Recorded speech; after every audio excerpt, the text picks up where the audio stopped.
Imagine finding a story older than the Bible, older than any book you know, a tale written 4,000 years ago on clay tablets. This is the Epic of Gilgamesh, the world's first written story, and it might surprise you how modern it feels. The Epic of Gilgamesh was literally a buried treasure waiting to be found. Picture this: you're cleaning out your grandmother's attic. You find a dusty box full of old letters, but these aren't just any letters, they're love letters from a famous historical figure. That's exactly what happened to archaeologists in the 1800s.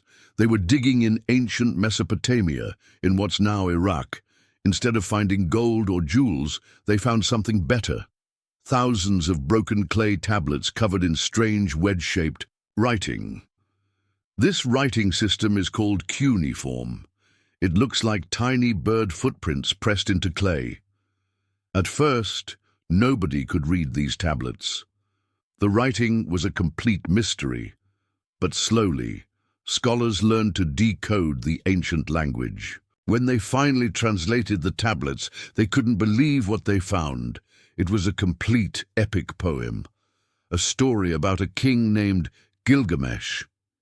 This wasn't just any story, though. It was older than Homer's Odyssey, older than most stories. We know the tablets dated back to around 2100 BCE. That's over 4,000 years ago. Think about that for a moment. When these tablets were new, the pyramids in Egypt were already ancient. People were still figuring out how to make bronze tools. Yet someone sat down and wrote this incredible adventure story.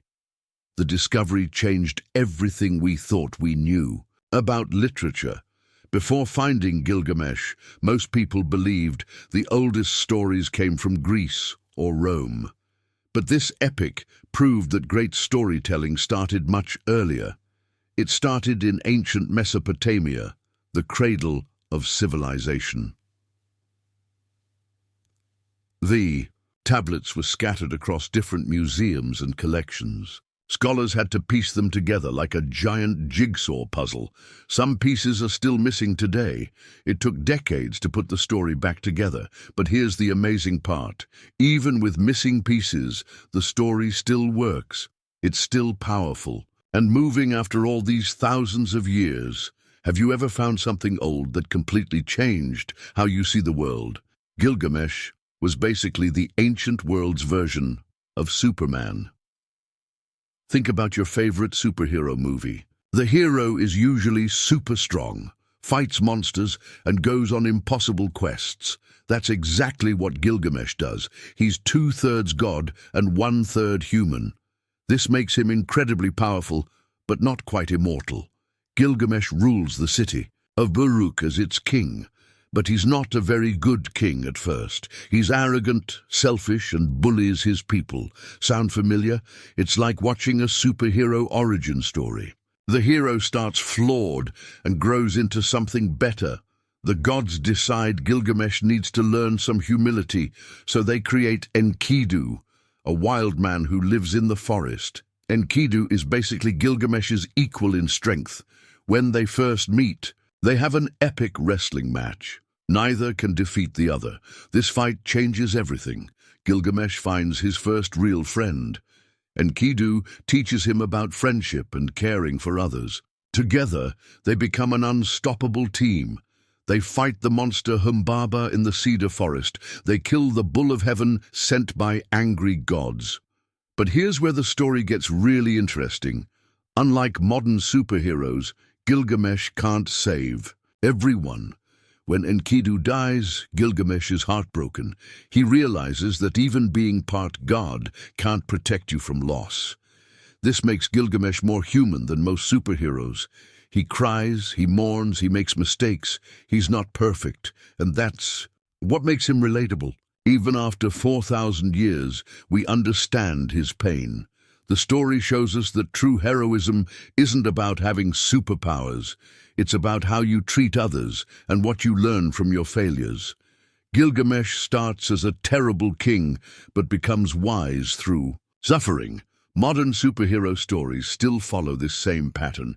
The hero faces loss, learns lessons, and becomes better. We can trace this storytelling formula all the way back to Gilgamesh.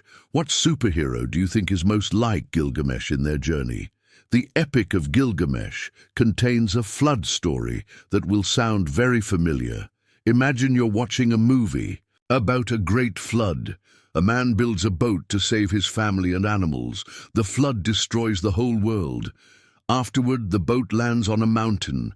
The man sends out birds to find dry land. This sounds like Noah's Ark, right? But this flood story appears in Gilgamesh hundreds of years before it was written in the Bible. The character's name is Utnapishtim, and he's the survivor of the great flood.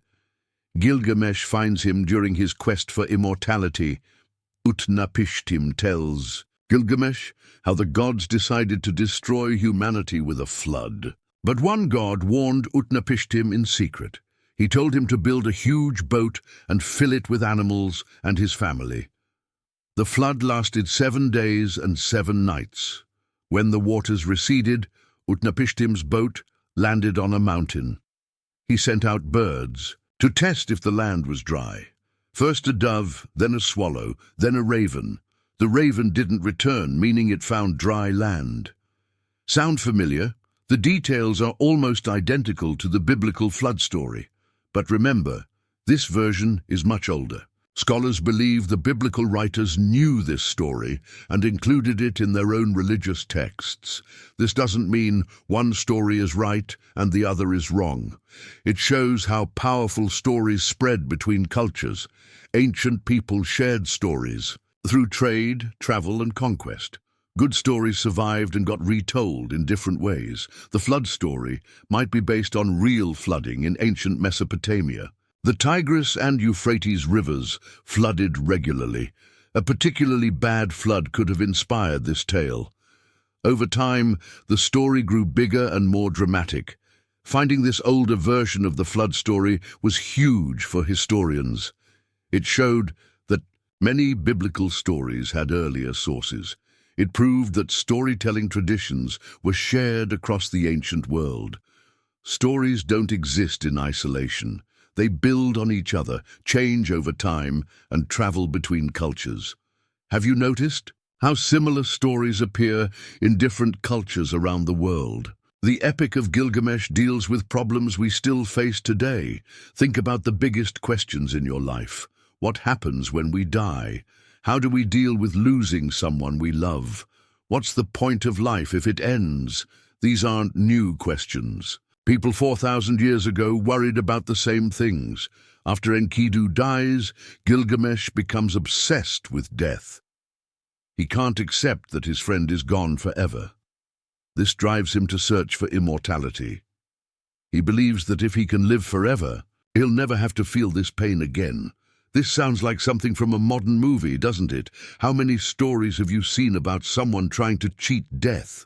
From vampire movies to sci-fi films about living forever, we're still telling the same story. Gilgamesh's quest takes him to the edge of the world. He finds Utnapishtim, the flood survivor, who knows the secret of eternal life. But Utnapishtim teaches Gilgamesh an important lesson. Immortality isn't about living forever. It's about accepting that death gives life meaning. Utnapishtim gives Gilgamesh a plant that restores youth. But on his way home, a snake steals the plant while Gilgamesh is bathing. He loses his chance at immortality through a simple mistake. This might seem like a sad ending, but it's actually hopeful.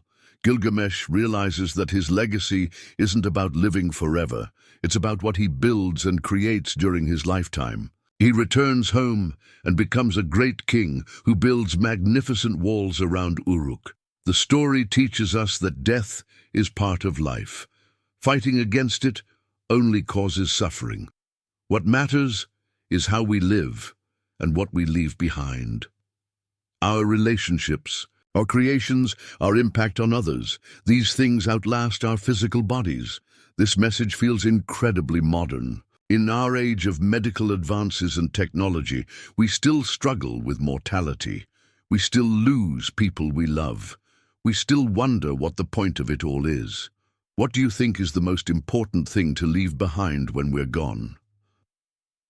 The Epic of Gilgamesh gave us the first written story, the first superhero, and themes we still explore today.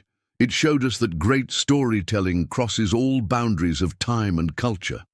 From ancient clay tablets to modern movies, we're still telling stories about friendship, loss, and what it means to be human. This 4,000-year-old epic proves that some stories are truly timeless. If you enjoyed learning about humanity's first great story, hit that like button. What other ancient stories would you like to explore? Let me know in the comments and subscribe for more.